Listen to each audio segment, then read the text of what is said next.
Hey guys, what's going on? It's Wednesday, April 18th, and I am one of your hosts, John, Gamester81, and this is episode 90 of the All Gen Gamers podcast. I'm here with Jason Heine, the EMU Review. What's up, Jason? What up, guys? Also here with Jason, Metal Jesus Rocks. What's up, man? Hey, not much, man. Of course, Pete Dorr. Pete, how's it going? Pretty good. Pretty good. I'm just trying to echo your very calm opening. Yeah, That's sexy. it's kind of turning me on a little bit. Yeah, a little bit. Well, thank you. Thank you very much. I try. And we are joined by the lovely, seductive Jay Hooft from 3 Kilobytes. What's up, Jay? What's going on, man? Hello, gentlemen. Not much, man. I'm very excited to be on this finally. Been trying to get on, stalking everyone. Pete, I've been stalking you on your 3DS. Everybody, I've been stalking everywhere. I got to get revenge on Pete, though, because I don't think Pete knows, but when he got Mario Kart 7, we did race quite a few times, and I still need to get revenge on him. Was that like when the game first came out? Because what's your name on the 3DS friends list? If you can I think it's just Jason 3KB. Yeah, I know I've raced against you. Yeah, I haven't been racing on there recently, but yeah, it's the community's died down on there a bit, unfortunately. Yeah, unfortunately, there's not many people playing, but I do remember you and your damn blue shells. So one day I will get you back. Hold on. Blue shells. That would mean I wasn't in first place. Jason, are you sure that was me? I'm just kidding. Oh my god. He's Mario Kart creeping. No, to be quite honest, like blue shells in Mario Kart 7, I've maybe used them online like 5 or 6 times. I rarely ever get them. Maybe it wasn't you, but I do remember you zooming by me. A shy guy, most likely. Yeah. Little shy guy. Yeah, he'll do that. Yeah, just in my rear view, this little Pete Dorr flying by, and my dreams are crushed. But yeah. So, Jay, I'm a big fan of your show. Why don't you tell the audience a little about your show? I know you have Mike and Kat. They're not with us tonight, but kind of explain how it all started and where we can find you. And I know you do a lot of like videos, like movie reviews and video game reviews, which is awesome. So kind of elaborate more on that. Well, you can find us on YouTube, or the easiest way is actually just to go to 3kb.ca. That goes to our website. And how did we start? I guess this was probably about 2.5 years ago. Mike and I got sort of this idea that we wanted to make this comedy skit show on YouTube. And that didn't turn out too well. So we went back to the drawing board and we said, we're huge gamers. And I think at the time there wasn't, well, at least I wasn't watching that many gaming shows on YouTube, but I had a huge history in gaming, and so did Mike. And we always discussed gaming, and we just loved talking about it, that we just decided, why not just start a review show, sort of, review old games, review this gen, review everything, and just see how it goes. And it's now 2 years later, 2.5 years later, and it's been amazing. Yeah, I like your editing style, how you guys put everything together. You have that room that you guys film in has a whole bunch of random stuff. Like I like the Donkey Kong ColecoVision thing you have there in the front, and then you have the TV sitting there.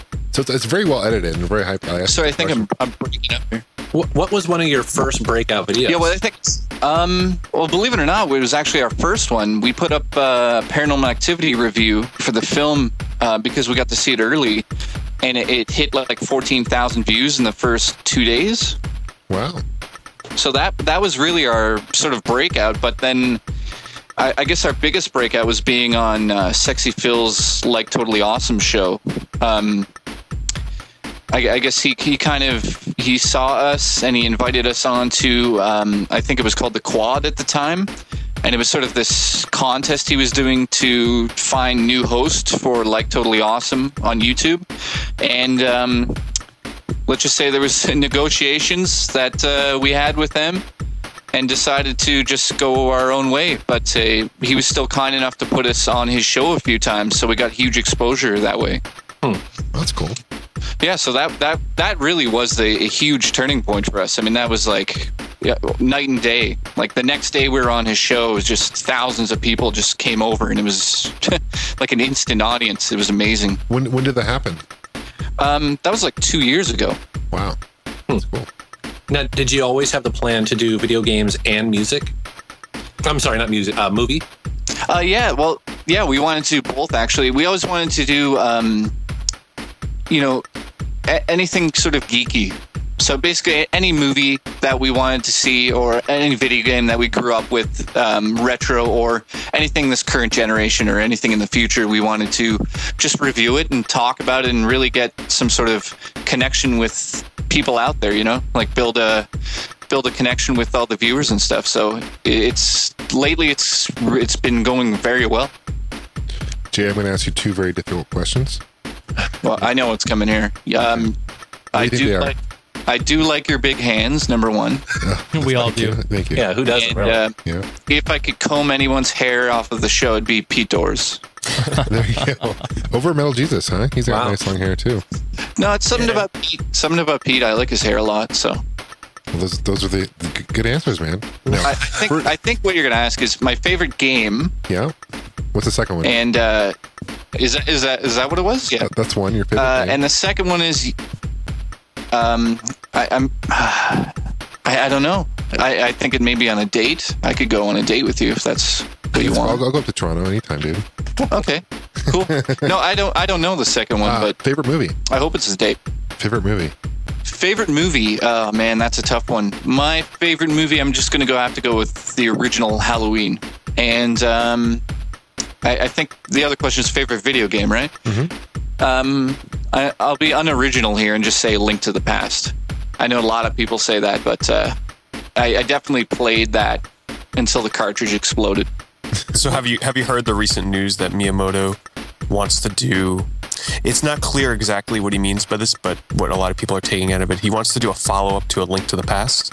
So yes. In other words, another game in the style of A Link to the Past, or it could mean a remake of A Link to the Past. Nobody knows for sure what it means, but interesting news.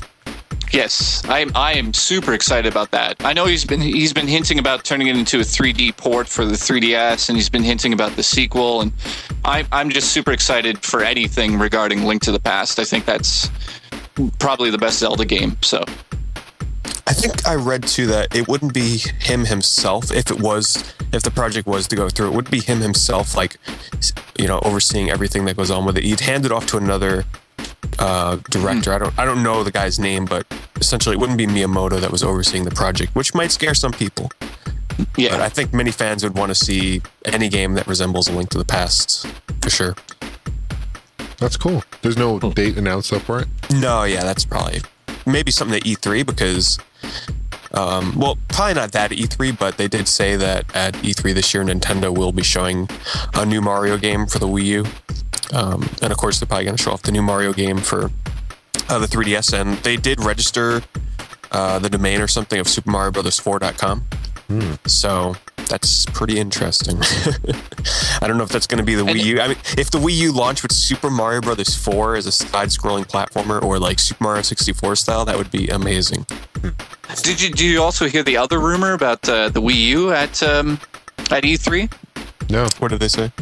Well, I keep hearing about this. Like, it's called. I can't think of the name right now, but it's like the Wii U screen apparently will allow you to feel textures because it has that new technology, that new.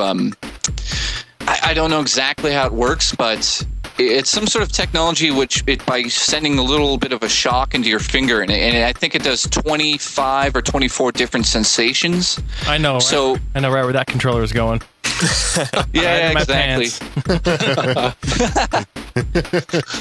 But yeah, it's very interesting. Maybe that's what Nintendo has up its sleeve. A little secret there that you'll be able to feel the textures of, say, like, say you're holding a gun in the game, or you're playing Mario, he's running on the grass, and you're touching the screen. You can actually feel blades of grass on the screen.